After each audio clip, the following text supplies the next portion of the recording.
All right, folks, we're back. This is Off the Edge. I'm Jake Ellenbogen. He is Cameron Lynch. This is going to be one of the last things I record before I head out to LA to see the Rams and Lions on Sunday. But, hey, we're back. Yeah. Week 15. And it's flying by, Cam. I mean, like, I say this every week. I mean, week 15, just all of a sudden just plopped on our lap. Here it is. Yeah, I mean, you got people coming back. People are healthy. You got some people leaving, right? Daniel Jones is hurt. You got Joe Burrow coming back. I mean, it's back and forth. But like you mentioned, we're here. We got 4 games left. Some people won't make it to the playoffs, and some will. So for the folks that won't make the playoffs, Miami Dolphins, Jets, let's enjoy these conversations while we have them for these next 4 weeks. No, absolutely. And I think you kind of saw it. I mean, the ugliness of it, right? I mean, The cool thing is Joe Burrow, the Bengals, right? They're probably not going to make the playoffs. Now they're definitely not. They're not going 8-9 to make the playoffs. But before 9-8 was unlikely. However, they were playing to win. You saw that. That made for a very exciting game in the snow in Buffalo. And then on the flip side of that, unfortunately, you see Jaden Daniels. He plays in a meaningless game. But as he said, he's a football player. He's paid to play. He goes out there, he does his job, and unfortunately, he ends up re-aggravating an injury, and he could be out for the year, and hopefully it just doesn't affect his career, And we also saw some crazy stuff in Week 14, including, unfortunately, our guy Daniel Jones went down with a torn Achilles. Big fan of what he was doing. Really bummed to see that happen, but I will say this. Daniel Jones will have his time in the sun again. He'll be back. But you know what? Sometimes sports are just really fun. And Phillip Rivers, who has not played since January of 2021, there's a lot of things that have occurred since then. Holy hell. January of 2021, when they fell just short, the 7th seed Colts lost in Buffalo 27-24. He gave it all. He left it all out in the field, or so we thought. Phillip Rivers is back in the NFL. Wow. It's been 44. Close to 5 years. He's 44, Cam. Yeah. I mean, hey, now you understand. I've been joking. Like, I always throw a joke in there. Like, you sure you don't want to come back? You sure you don't want to come back? Yeah. You're in better shape than Phillip Rivers, my guy. But see, the thing is, Phillip doesn't have to really run like that. I think you made a joke about his weight. He doesn't really have to run like that. Just has to be sharp up top and sling it. For me playing linebacker, it's like a track meet out there every day. And so getting back up to tip-top shape for myself would be a lot different. But for Phillip Rivers, good luck to him, Jake. Father time is on his side. We talk about the icy hot game, right? When we had, Aaron Rodgers and whatnot. And so, Phillip Rivers making his way back to football. I just hope he stays healthy, Jake. You're seeing young guys like Jaden Daniels go down. I know Daniel Jones gave him his number 17, which was nice. But if you're seeing young guys go down with these injuries, imagine a 44-year-old. So hopefully he drinks his milk and he rocks out and does his thing. Yeah, I'm excited to watch him. I won't get a chance to because I'll be at the Rams-Lions game. But afterwards, I definitely look forward to watching the replay because I like Phillip Rivers. I think he's easy to root for. If he somehow pulls off this would be one of the greatest sports stories, regular season stories ever. Because this is not, and we're going to talk about it, the defense is absolutely insane over there in Seattle, what they're building. Yeah. But before we get to that, let's take care of business here. Top performer recap. I'm putting Joe Burrow on there, Cam. I know you didn't want to put him initially. You didn't want to get too much credit to yourself, right? I'm going to give you credit. He led the entire slate in touchdowns. He threw 4. I know he had 2 interceptions. It was in the snow. They should have won the game. It was a loss, but I was impressed. I thought Joe Burrow, before those 2 interceptions, played one of the best games I've ever seen from him. The placement, it was just top tier. So, yeah, I'm going to give you that one. I'm going to give myself Nico Collins, by the way. 4 catches, 121 yards. He didn't find pay dirt. But that, to me, is a top performer. Jack Campbell, 11 tackles, 4 defensive stops, a forced fumble, and, most importantly, a W. Yeah. That is going to be one of our top performers from last week. And Josh Hines-Allen had 5 pressures and a sack in a big win for Jacksonville, and they just continue to come back from the ashes. A lot of people wrote them off. They're not that good. They got destroyed by the Rams in London. This team is hot. They're one of the hottest, not talked about teams because, unfortunately, in their division, the Texans are really hot, and they've beaten some really good teams. So, Cam, we're on to Week 15. We closed the book on that. Top performers this week. What you got? You talk about someone come from the ashes, the Jacksonville Jaguars. Well, I got Trevor Lawrence this week.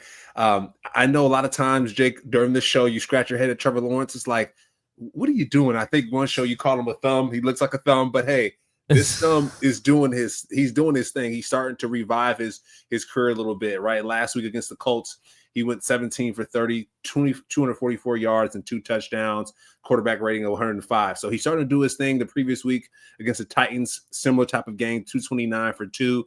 And the one before that, the Cardinals, he threw 3 touchdowns, but 3 interceptions. So that was the head scratcher. And I think he's going to keep elevating and doing his thing. They have the Jets this week. So you know what's up, brother. The Jacksonville Jaguars are going to do their thing. You mentioned Hines Allen, him doing this thing, getting to the backfield, causing pressures. Tyrod Taylor, good luck, brother, because it's going to be a long day for you.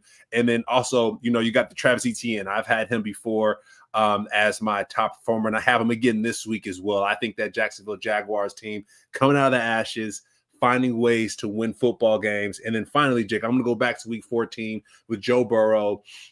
They crushed the Ravens, and then now doing the same thing, almost beat the Bills. But the Bills, Josh Allen looking like MVP number 2.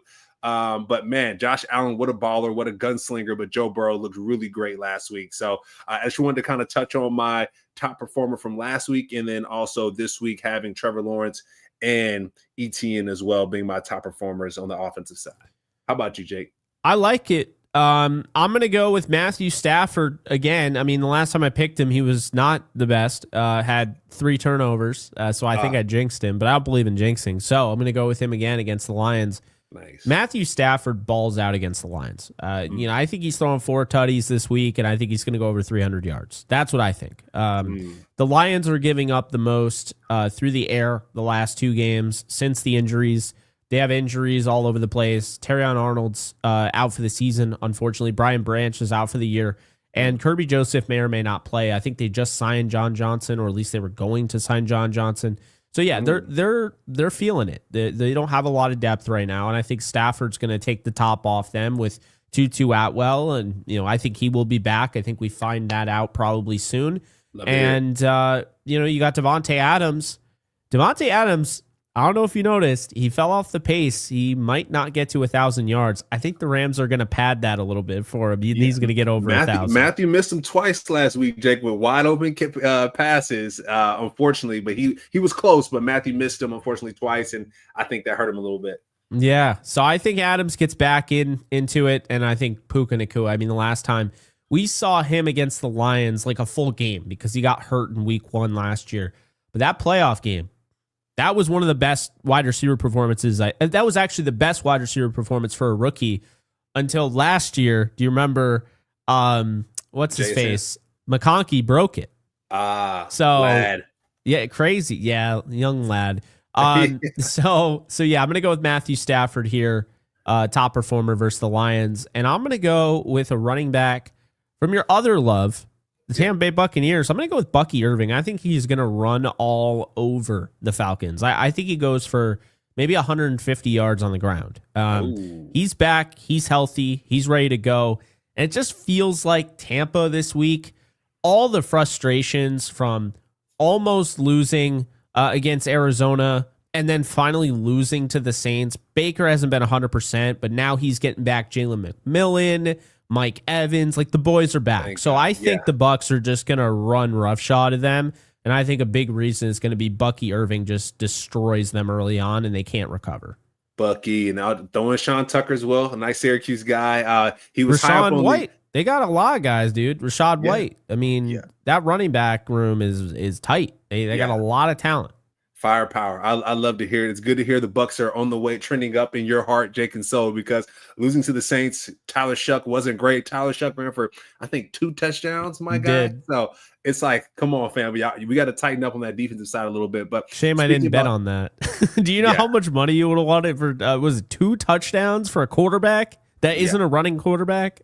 Come on, Tyler Shuck. The odds are crazy. Yeah. Glad you didn't. Glad your money's in your pocket, Jake. One person I do have my money on this week though is Nick Emmanwori from the Seattle Seahawks, rookie facing the Packers. Last week, Jake, he had a sack, blocked field goal, and interception. So to see his gameplay, I want to keep an eye out for him.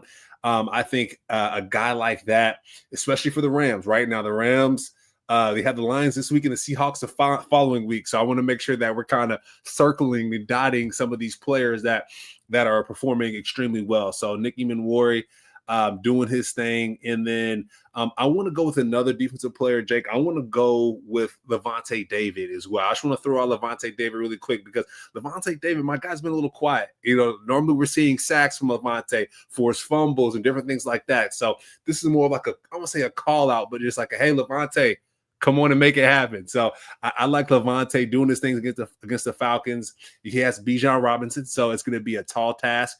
Kyle Pitts is finally starting to show some zhuzh a little bit. I think he led the room in receiving finally. So yes, Drake London is hurt. Kyle Pitts is now the guy. He should have been the guy for the past 3 years, but hey, to each his own. But I think Lavonte's going to have his hands full with Kyle Pitts and Bijan, but I like Lavonte to shine this week. Yeah, I like that, Cam. I'll say this. I really think this game, like Kirk Cousins, I don't know if you watched him last game. He could still make some throws, but I watched Phillip Rivers' last game against the Bills, and if you told me that was his last game, he was retiring, like without any context, I'd be like, he still has it. Like, why would he retire? Kirk Cousins, while he can still make a throw or two here and there, he just is tired, man. He doesn't want to get hit. He doesn't want to get hit at all. Like I don't blame him, Jake. I don't either. I mean, I don't know if he has anything left in the tank after this season, but that would be the least surprising retirement ever if he came out and said, I'm done. So what about like Joe? You got Joe Flacco, Phillip Rivers. You got some of these older, Aaron Rodgers. Aaron Rodgers retired this year because I know we're going to get to the Steelers a little bit later, but I got a bone to pick with you, Jake, about the Steelers team and DK Metcalf because he heard me. He heard you. They dealt last week, but to your about point, damn though, time. Yeah, right. Week 14. That's a little too damn late, my guy. Look at the Shedeur Sanders watch and where's this been? All rusty. Oh man. Yeah. No, I hear you there, but to your point though, and I want to say this. This is why I think Aaron Rodgers doesn't get enough credit.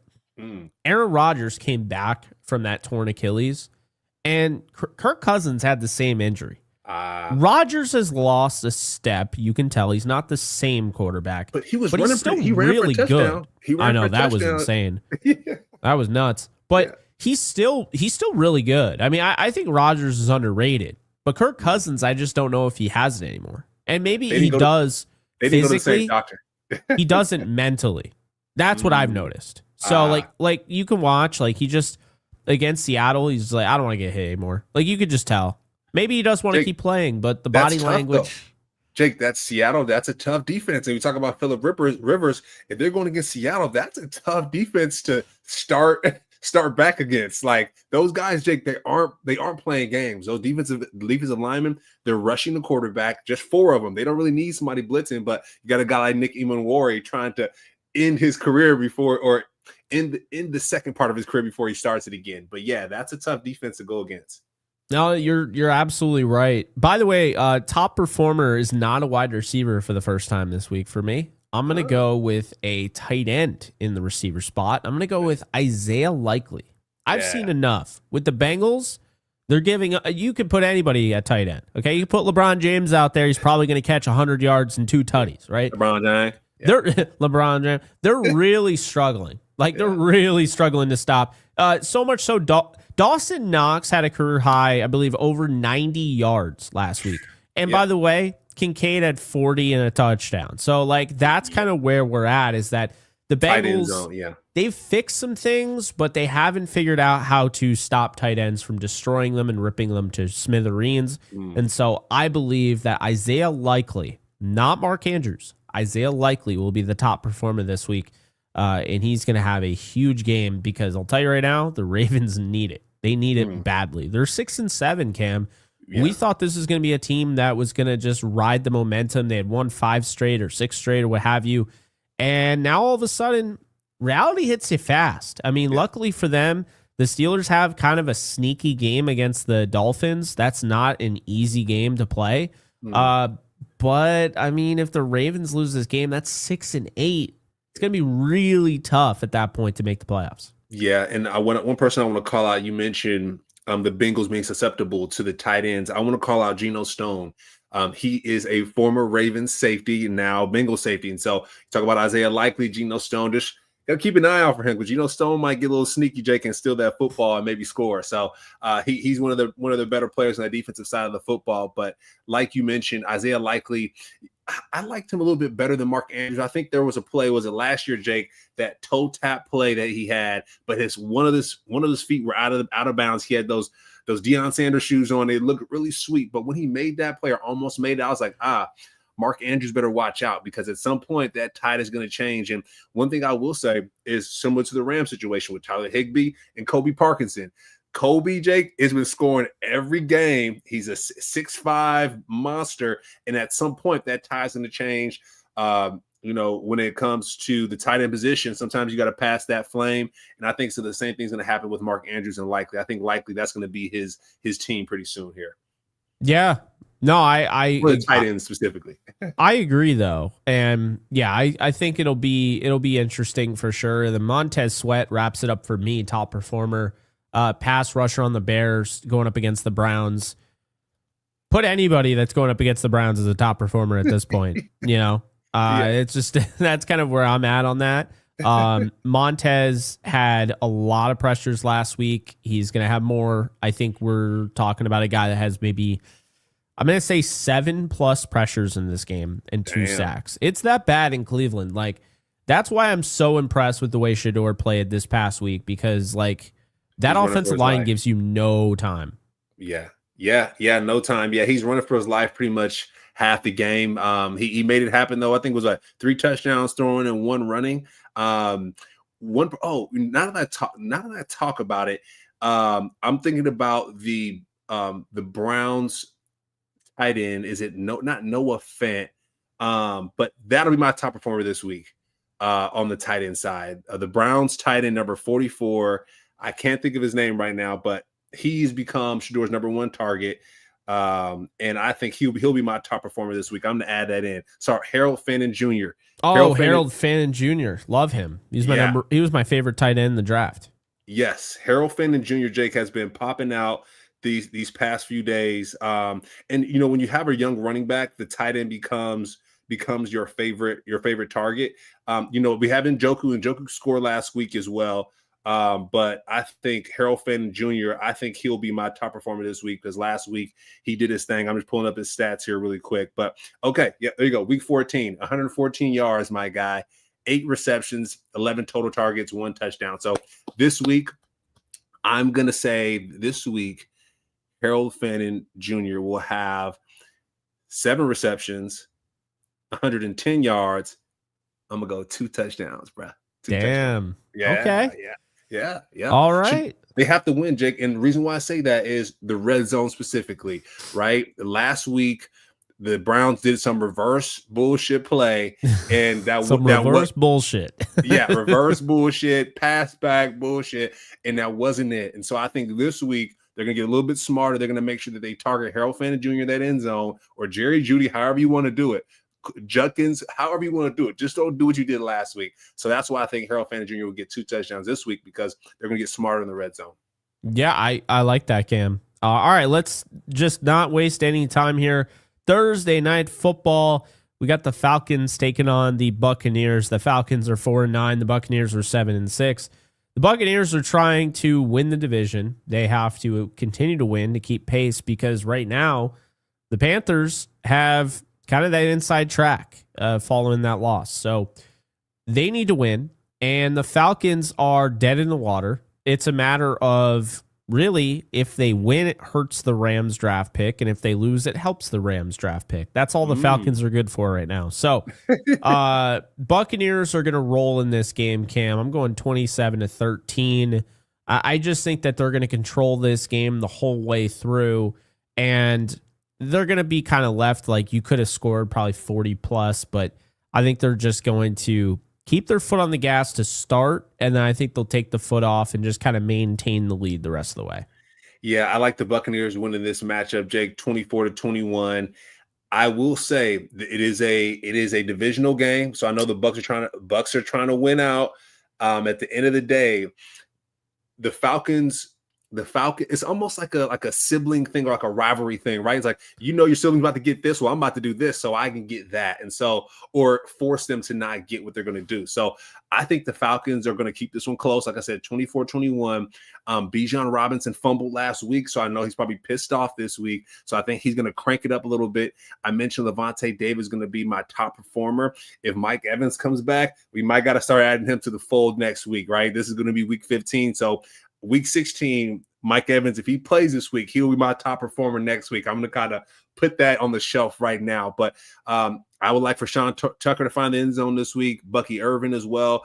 What I will say, Jake, is this Buccaneers defense is embarrassed from losing to the freaking Saints. I almost said mother freaking Saints, but they're embarrassed. I'm a little embarrassed by it. Like I said, Tyler Shuck running it in for 2 touchdowns, bro. Like, come on.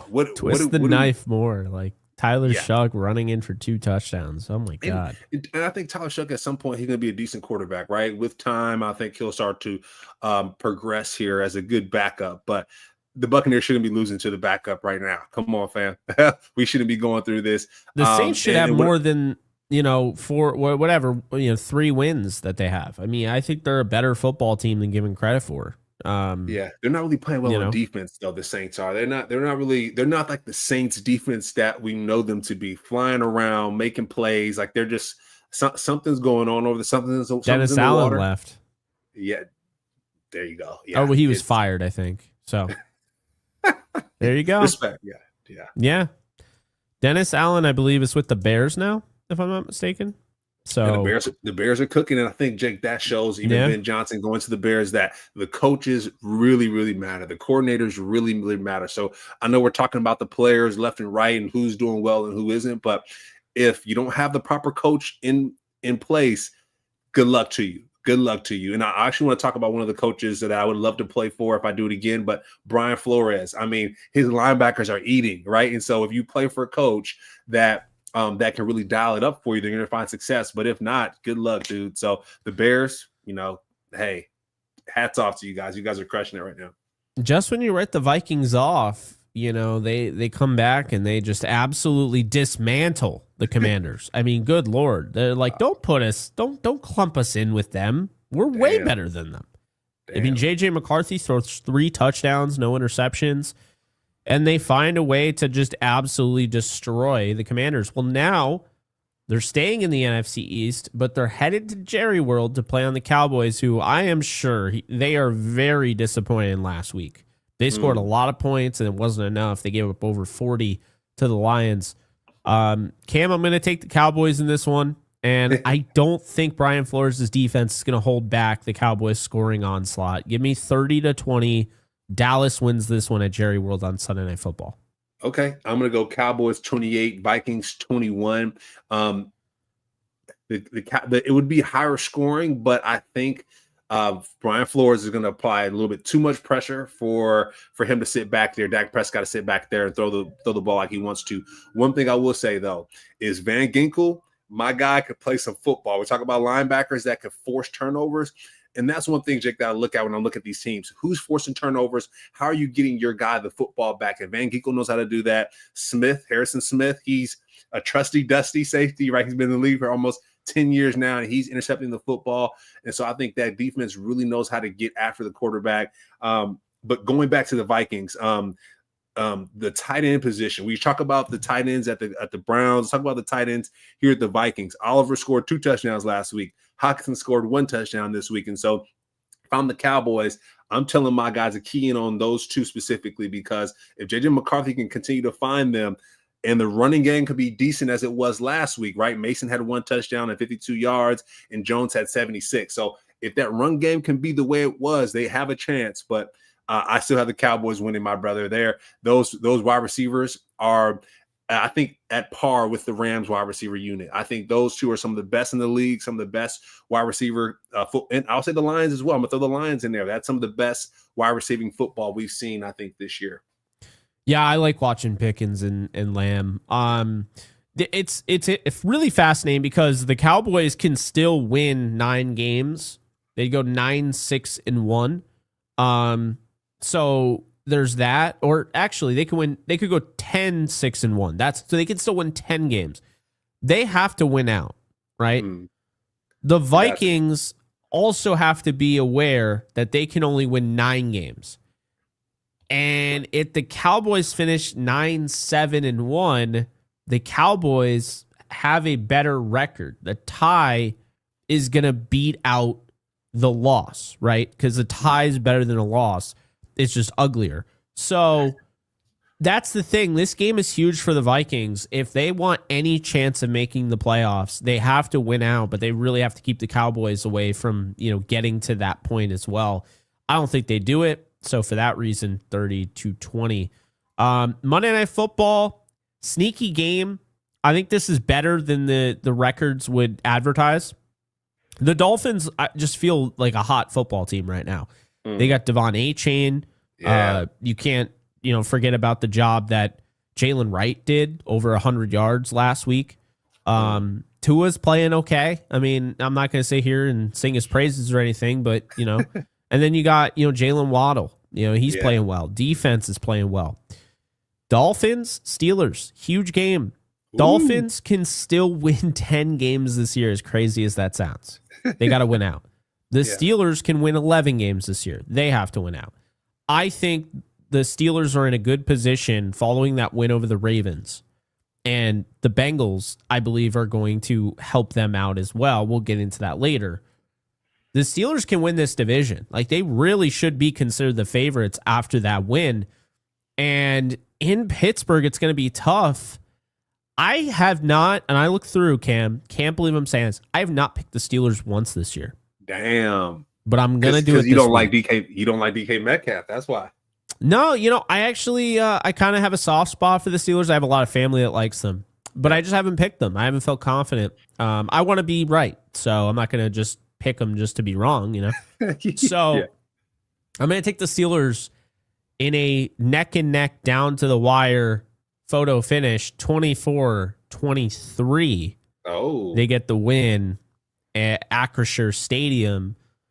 But do not sleep on this Dolphins team, man. Ever since they fired Chris Greer, and it just feels like a different Dolphins team. It feels like a well-coached team now all of a sudden, and they were hot, Jake, but they were hot last year. There was a couple of things that just didn't. I think right after Tyreek got arrested, Jake, shit just went downhill. Excuse my language, but things went downhill. But we're past the language, Cam. I'll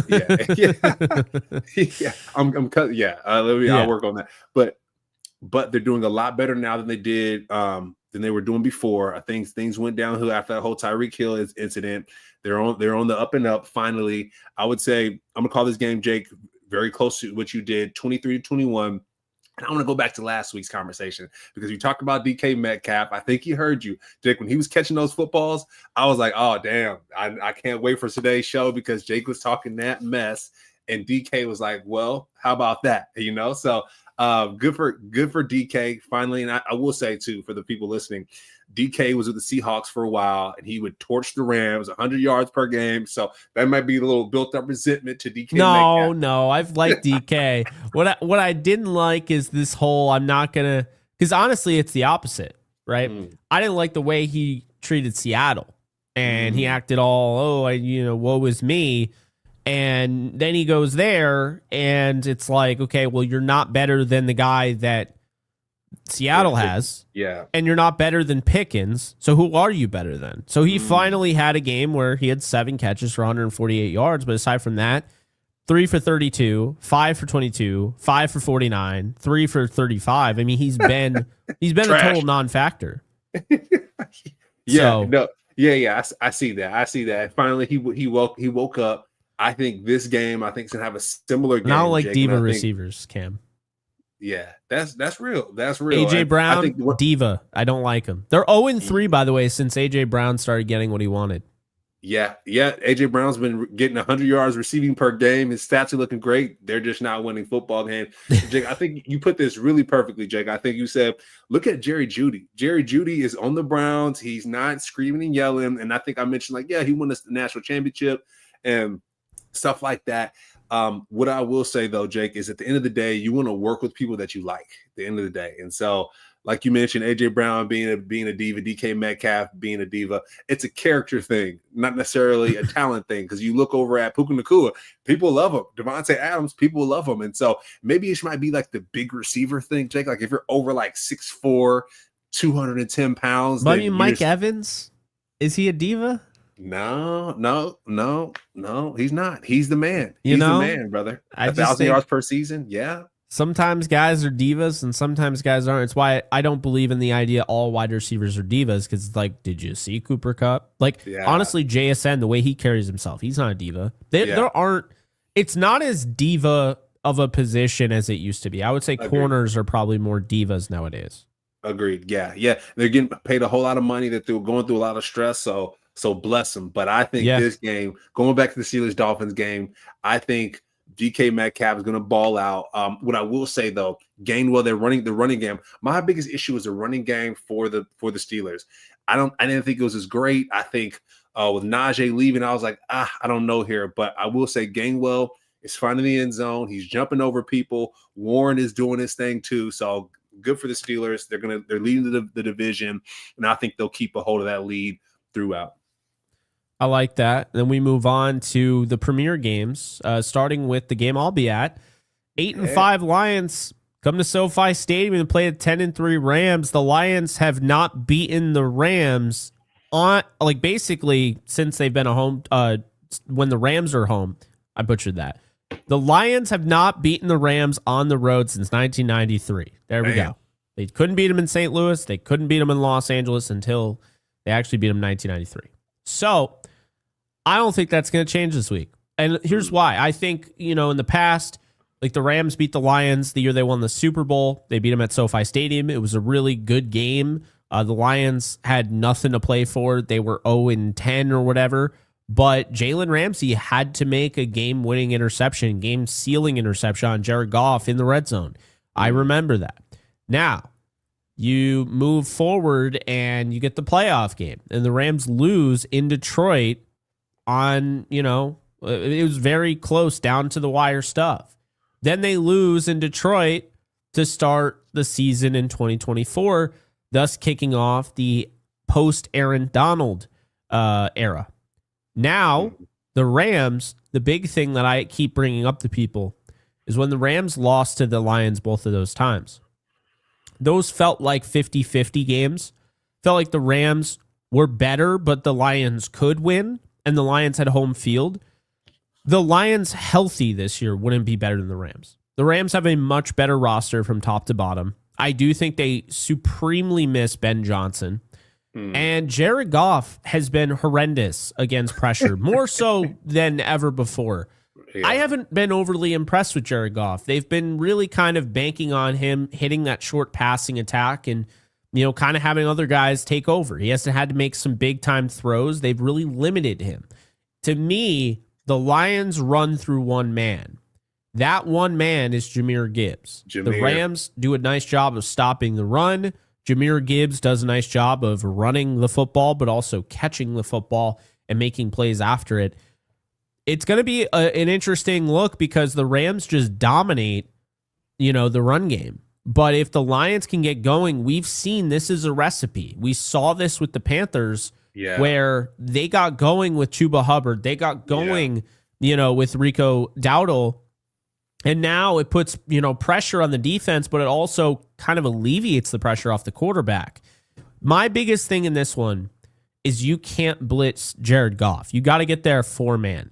What I say is this: pressure matters to Goff. It will throw him off, right? He can. I mean, you let him sit down and throw that thing and let him just survey the field and have all the time in the world. He could pick you apart. He's got enough arm talent to do it, but when Jared Goff has to make plays under duress, he can't do it. and especially when you find a way to get there with a 4-man front. Yeah. And I think the Rams are going to do a lot of that in this game.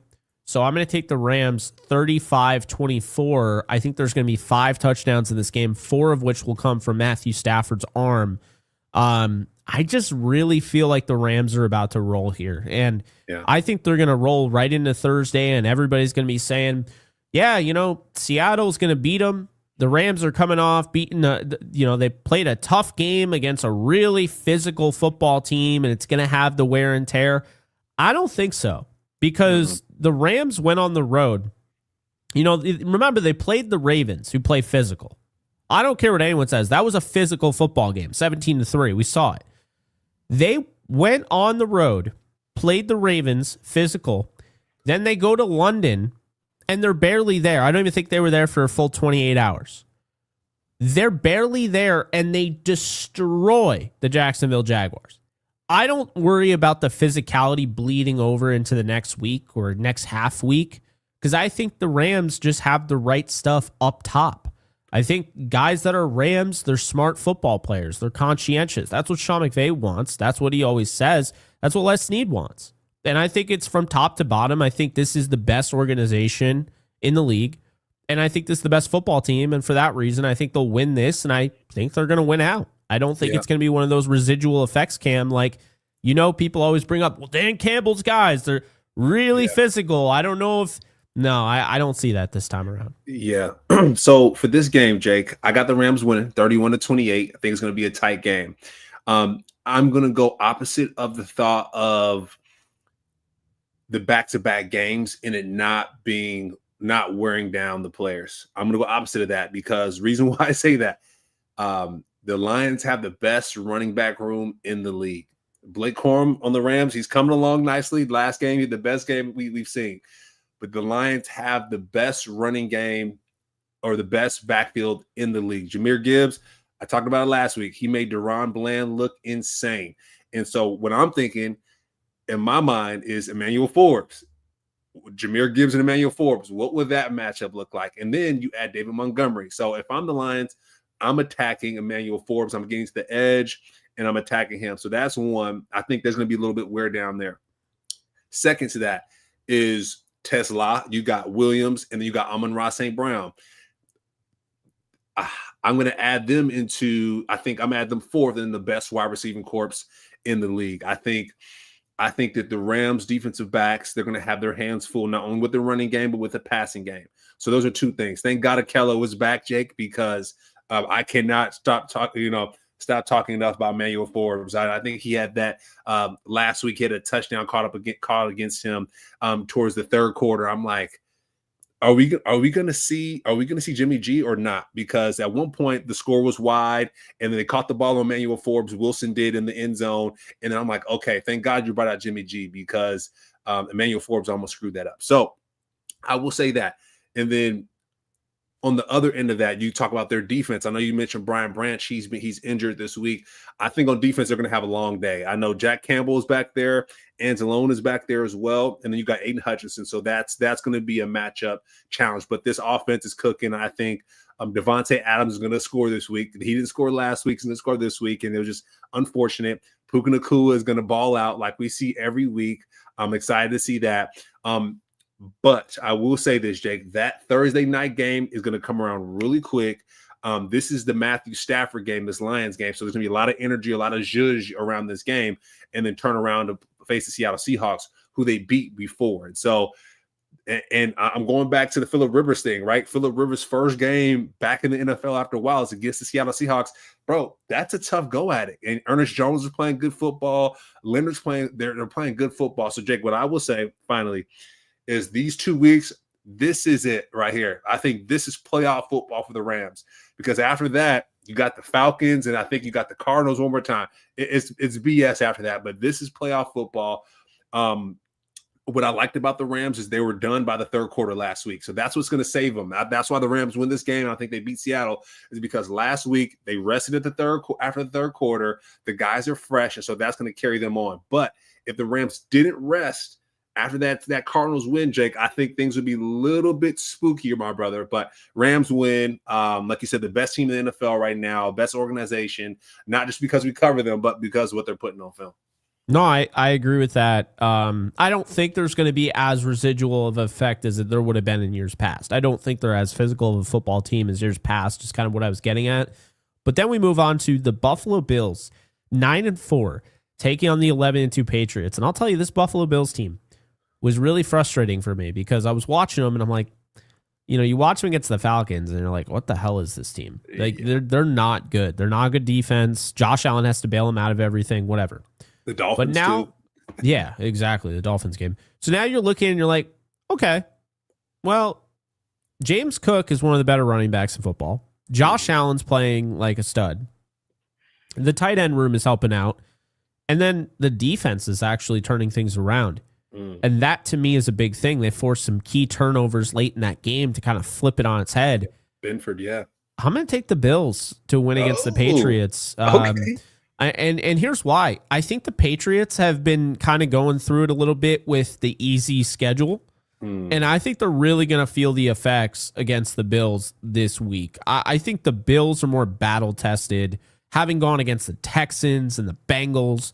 Say what you will, the Bengals should be looked at as a 9-4 football team in a 4-9 team's body. With Joe Burrow, it's tough of an out as it gets.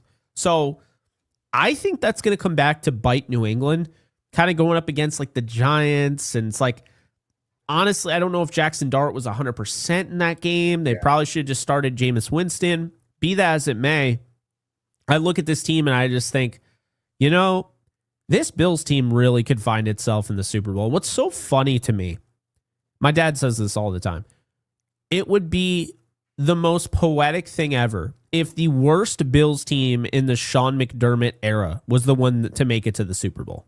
That would be funny. And this, to me, I think is the worst roster they've had in years. So that said, the AFC is wide open. It just is. And I think they get the win over the Patriots. I do. Jake, I like it. 31-30, by the way. What'd you say? 31-30.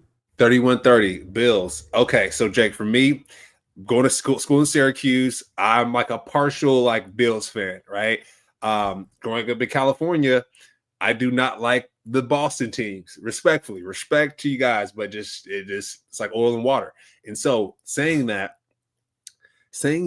I want to pick the Bills as well. I want to pick just the way they came back against the Bengals. That was awesome. I don't know if they'll be able to do that against the Patriots. The way that and not saying that Drake May is the same as Joe Burrow, because Joe Burrow is all world. Drake May is second year in the league, being considered as MVP.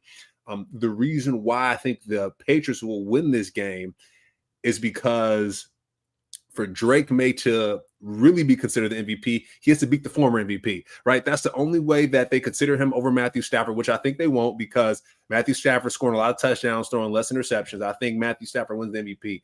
But if Drake May wants to be serious, if this Patriots team wants to be taken serious, I think that they beat the Bills. I think Vrabel, I think he gets the dub over them. I think this running game, we talk about just their running backs, Ramondre and Hendrickson. I think that they get it done on the ground. I think what else? Oh, they had a bye last week as well. The Patriots did, so I think they're coming off pretty fresh.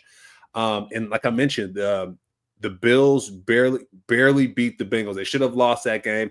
Thankfully, Benford had that interception for a touchdown, and right, he's a Bills hero right now. And that defense showed up, but they finally showed up. They haven't really been showing up all year. And so just because they did last week, I don't know if they'll do it this week. I got the Patriots winning this one, Jake, 24-23. Okay. We both have 1-point games, so it should be exciting. We got the Packers taking on the Broncos. That's like a Super Bowl, 1997 Super Bowl rematch or something? I don't remember. But anyway, we got the Broncos, Packers. Broncos have not lost at home, and I don't think they're going to do it this week. Right. I think the Packers might actually be a better team, but I'm going to take the Broncos because I like them at home. If this was in Lambeau, I think I'd take the Packers. But I'm going to go 24-17. It just feels like Broncos don't score a ton of points. Packers don't score a ton of points. I think Jordan Love is going to struggle with that defensive front. He's really struggled against pressure this year. So I think they're going to put pressure on him, and it's going to be one of those down to the wire final drives. I think they get like a strip sack, end of the game type of stuff. But I think the Packers will have the ball to go down the field and try and send this to overtime, and I just don't think they'll be able to. So Broncos, I think right now they're really, I'll tell you this right now, RJ Harvey, who I like, he's just not. He's not J.K. Dobbins, and they are missing J.K. Dobbins, no doubt about it. So that does give them kind of a break there. The Packers do have Josh Jacobs. He's outstanding. Man, the way Christian Watson got going last week, that should scare the league. Yeah. I mean, Jake, he was running away from people. Like, track, and I have my notes, like, track meet running away from people. So those drag routes that Watson was catching and scoring on, hey, you all better look out for that, because he was looking dangerous. He kind of looked like Jameson Williams from the Lions. I mean, he was just outrunning people like it didn't make any sense. But to your point, I have the Broncos winning this one 23-20. Unfortunately, like you said, they don't really score as much. Harvey is more of a pass catching running back, right? He's similar to Gainwell from the Steelers. You kind of want him on third down, catch that ball out of the flat, and then shake somebody up and go score, use his track speed. But what I will say is Mercedes Lewis is now with the Broncos, family friend, and he's blocking really well. You'll see him on some of the clips kind of moving that offensive line forward. He's almost like an extra tackle, but at the tight end position. I will say that going back to the Packers, Jordan Love he just wheels and deals. Jake, 3 touchdowns last week, 234 yards. Jacobs, he's finally getting going. Jake, he had 86 yards and 1 touchdown last week, so that was encouraging to see. But I think, and I'll never forget it, Jake, you picked Nick Bonito. I think our first show, you picked Nick Bonito, and my man has been getting sacks ever since. I think he had 2 sacks last week. Franklin Myers had a sack last week as well. They just play good ball, and they're number 1 right now in the AFC West. So they're cooking. They're on a 10-game win streak. So I don't think that this stops now. The Packers are starting to catch some heat. They're starting to build things up a little bit, but I just don't think they'll have enough to beat the Broncos. And good defense at the end of the day, they're going to win you football games. So give me the Broncos in this one. Yeah, I think this is a defensive battle. I actually really like the Packers defense. I think they've been really tough, but yeah, I'm going to go with the Broncos there. Elevation, man, it just, tough sled. Yeah. All right, we got the Chargers taking on the Chiefs. This is last licks. I don't know if the Chiefs can make it going 6-8. It's really funny, right? You got the Ravens who are 6-7. You have the Chiefs who are 6-7, and you have the Dolphins who are 6-7. And all 3 of those teams, they got there completely different ways. The Dolphins started off looking like one of the worst teams in football. Now 6-7 looks like a blessing for them. The Chiefs, reigning AFC champions, they're panicking. They're hitting the panic button. Yes. And the Ravens are saying, "What the hell? Why did we just win 5 straight to get to this point and just fall off?" So yeah, it's really interesting. The Chargers playing without Rashawn Slater, playing without Joe Alt, playing with an injured Justin Herbert, hand broken. I'm going to take the Chiefs in this one, man. They're desperate. Desperate teams are dangerous. I know people are out in Mahomes already because he threw a bunch of picks. I'm not saying the Chiefs are going to make the playoffs. They have really been disappointing to me, but they're not just going to fall off a cliff. We're not going to see them go 6-11 or 7-10. I think that they're going to make a run of this and make it either an 8-9, 9-8, or even 10-7 affair. I picked them to go 10-7 before the season, get the 7th seed. Could see them doing that. It's going to be tough. They finished the season in Denver, or versus Denver. So I'm going to take the Chiefs to win this game 27-24. Chargers now with Omari and Hampton back helps them out big time, but I'm still going to lean the Chiefs because this is in Arrowhead. Yes, Jake, I agree with you. The Chargers have a chance to dethrone both of the champions, right? They beat the Eagles, which I love seeing, right? It's great for the Rams. Love seeing that. And then possibly the Chiefs as well. And so they have a chance to move things along. You mentioned Omarion Hampton. I think that's their biggest blessing for sure, to get a running back that can catch the ball out of the backfield and also run it. And Jake, what I will say this now, Omarion Hampton will be at one point in the next 2 to 3 years the best running back in the league. Jonathan Taylor, Christian McCaffrey, Saquon Barkley, it doesn't matter. Or Omarion Hampton, I think, will be that guy. Jake, I think just how explosive he is, the way he impacts the game. I mean, you saw it as soon as he came back. He was crushing it. So I think at one point in the next 3 years, he will be the best running back in the NFL.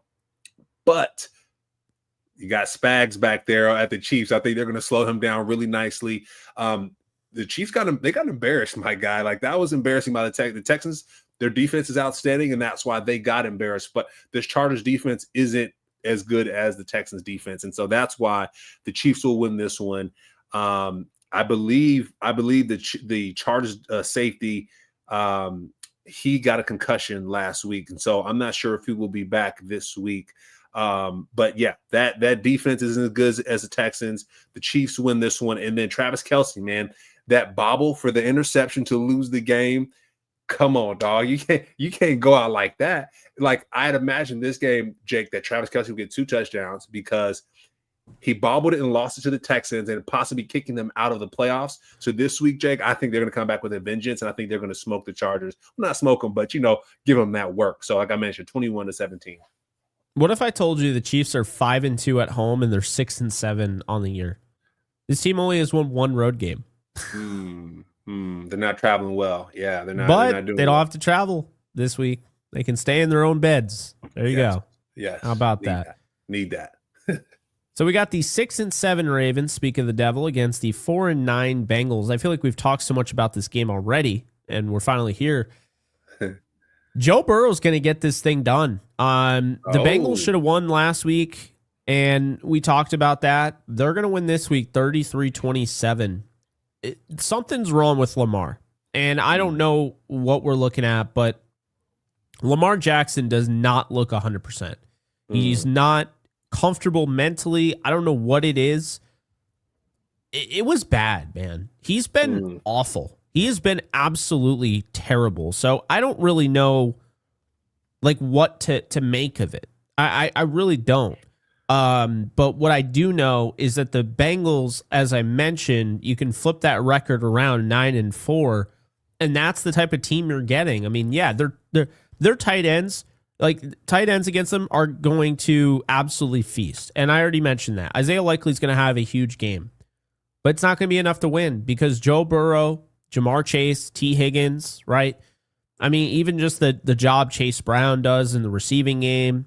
P. Ryan runs well.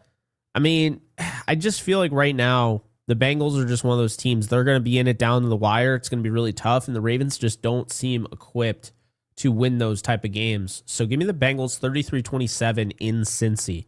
Oh, in Cincy. Yeah, Jake, just like we mentioned, the Bengals got embarrassed, right? They gave the game away towards the end of the game. I think Joe Burrow had maybe 2 interceptions towards the end.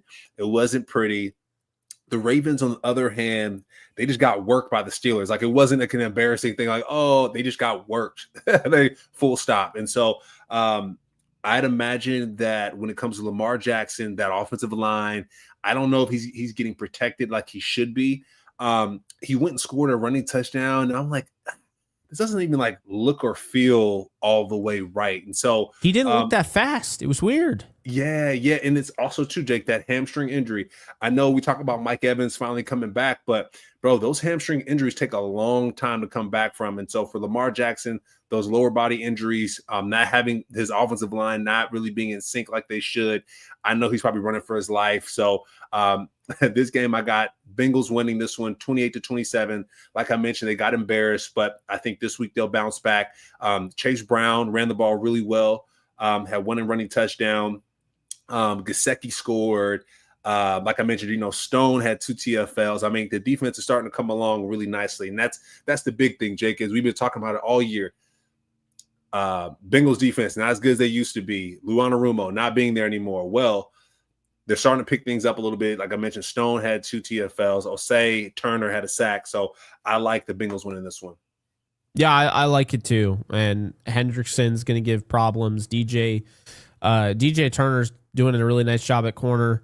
I think the Bengals steal this one. And then I think This game, it's a premier game for us because, I mean, how often do you get to talk about a 44-year-old coming out of retirement over 5 years almost? Yeah. Pretty incredible stuff. Here's what I'm going to say. This is going to be a Seahawks blowout win, but it's not going to start that way. I think this is going to be a close game. I just think the second half, I think Seattle will pull away. But stranger things have happened. And what I will say is Phillip Rivers, as crazy as it sounds, there is a script here. If you can essentially beat him with the quick passing attack, force a turnover or two on Sam Darnold, and you have success running the football, which, by the way, if you remember, Kyron Williams was running all over the Seattle defense, and they just didn't run with him nearly enough. Here's the deal. If they can run with Jonathan Taylor and protect Phillip Rivers long enough to get rid of the football and get it out quick and force a turnover or two, this gets very interesting. Seattle's also a better team on the road than they are at home. I don't know if people have noticed that, but they are a tough team to beat on the road. However, they're 10-3, so they're a tough team in general. This is arguably the best defense in the league. The Colts are desperate, and there are still some guys. Obviously, they have a lot of injuries. So I think this thing is going to be like really close going into halftime, and I think Seattle prevails 31-14. I think they come out in the second half and blow them away. But first half could be very similar to what we saw with the Falcons last week for Seattle. Okay. Jake, this game, I got Seattle 27 to the Colts. I was going to say 16, but I might even bump that down to like 9. Wow. The reason why I say that, the Seattle Seahawks defense, they're humming, brother. I talked about Eamon Ward being my top performer for this week, but that defense, I think, is too good. Ernest Jones back there, I think they're going to – and I saw Phillip I was on social media. I saw him practicing. I saw him throw his first throw. It didn't look great, brother. I'm like, oh man, like it might get ugly. And so I was looking back at the backup quarterbacks for the Colts. I'm like, who's the backup? Who can we see? I think, Jake, Tyler Warren might be their emergency quarterback if Phillip Rivers goes down. And so Tyler Warren is one of their top receiving threats. If Tyler Warren is playing quarterback outside, like it limits their options. So that's why I bumped that score down 27 to 9. JSN is on a burner right now. Charbonnet starting to click up and do his thing. That offense is Sam Darnold's played lights out last week. I mean, bro, I don't even know if they have a chance. Witherspoon had an interception last week, and Lawrence forced fumble. Yeah, bro, I'm just looking through my notes, and I don't think the Colts have a chance in hell, brother. I'm sorry, unless they give Jonathan Taylor the ball often. But if I'm the Seattle Seahawks, Jake, I just stack the box. Stack the box up. Don't let them run it. Don't let them throw the Tyler Warren and respectfully knock Phillip Rivers out the game. Like, see how quickly we can get him out the game so we can see what Tyler Warren is looking like. That's my mindset. If I'm the Seahawks defense, let's get Phillip Rivers out, get him out of the game in the cleanest way possible, right? In the cleanest way, not injuring him, but just hitting him really, really freaking hard, get him out the game, and then see what Tyler Warren's talking about so we can rest at the third quarter or maybe even halftime and get Gatorade. So, yeah, it doesn't sound like either of us believe the Colts have a chance in hell. But hey, you know what? I'll be rooting for the Colts, and I will be wearing a Phillip Rivers jersey if they end up pulling this thing off. I will buy one. That's nice. That's nice of you. And I got, Zaire Franklin, Syracuse guy. Colts, much love. You know what I mean? Much love. Don't mean to sound too doom and gloom, but if Tyler Warren plays quarterback, I would rather have him play quarterback than Brett Rippon. Agreed. totally agree. So let's wrap this thing up. We got the rest of the games. We got the Browns, Bears, Cam rapid fire. Got the Bears 28-15. What say you? I got Bears 27 to the Browns 24. Shador's gonna do his thing. Ooh, okay. Commanders, Giants. I got the Giants 34-17. The Commanders are probably the worst team right now. After that beat down by the Vikings. So give me the Giants 34-17. Yeah, I got Giants if Jameis is winning playing especially. I got Giants 24 to 17. Eagles, Raiders. We now know that Geno Smith is out, so the Raiders have a shot. It's Kenny Pickett going against his former team, the Eagles. Eagles traded him away for a cornerback. We'll see if Pickett can do anything. I think this is a close game for whatever reason, but I think the Eagles win 30-23. I don't think this is a close game. The Eagles got beat by the Chargers. They did not like that.